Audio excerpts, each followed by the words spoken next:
एक गांव में एक बूढ़ी माई रहती थी। माई का आगे पीछे कोई नहीं था, इसलिए बूढ़ी माई बेचारी अकेली रहती थी। एक दिन उस गांव में एक साधु आया।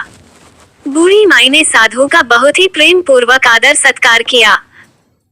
जब साधु जाने लगा तो बूढ़ी माई ने कहा, महात्मा जी, आप तो ईश्वर के परम भक्त हैं। कृपा करके मुझे ऐसा आशीर्वाद दीजिए जिससे मेरा अकेलापन दूर हो जाए। अकेले रह रह करके उब चुकी हूँ।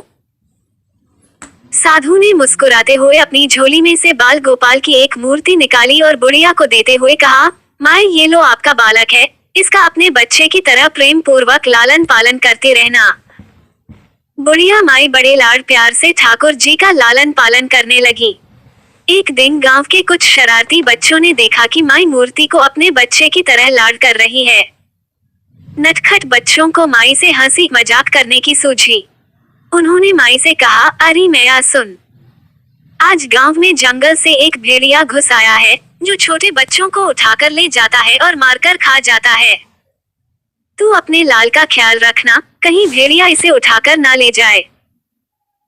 बुढ़िया माई ने अपने बाल गोपाल को उसी समय कुटिया में विराजमान किया और स्वयं लाठी छड़ी लेकर दरवाजे पर पहरा लगाने के लिए बैठ गई। अपने लाल को भेड़िए से बचाने के लिए बुढ़िया माई भूखी प्यासी दरवाजे पर पहरा देती रही। पहरा देते देते एक दिन बीता, फिर दूसरा, तीसरा, चौथा और पांचवा दिन बीत गया। बुढ़िया माई 5 दिन और 5 रात लगातार बगैर पल के झपकाए भेड़िए से अपने बाल गोपाल की रक्षा के लिए पहरा देती रही। उस भोली भाली मैया का ये भाव देखकर ठाकुर जी का हृदय प्रेम से भर गया। अब ठाकुर जी को मैया के प्रेम का प्रत्यक्ष रूप से आस्वादन करने की इच्छा हुई। भगवान बहुत ही सुंदर रूप धारण कर वस्त्राभूषणों से सुसज्जित होकर माई के पास आए। ठाकुर जी के पांव की आहट पाकर माई अड़क गई कि कहीं दुष्ट भेड़िया तो नहीं आ गया मेरे लाल को उठाने। माई ने लाठी उठाए और भेड़िए को भगाने के लिए उठ खड़ी हुई।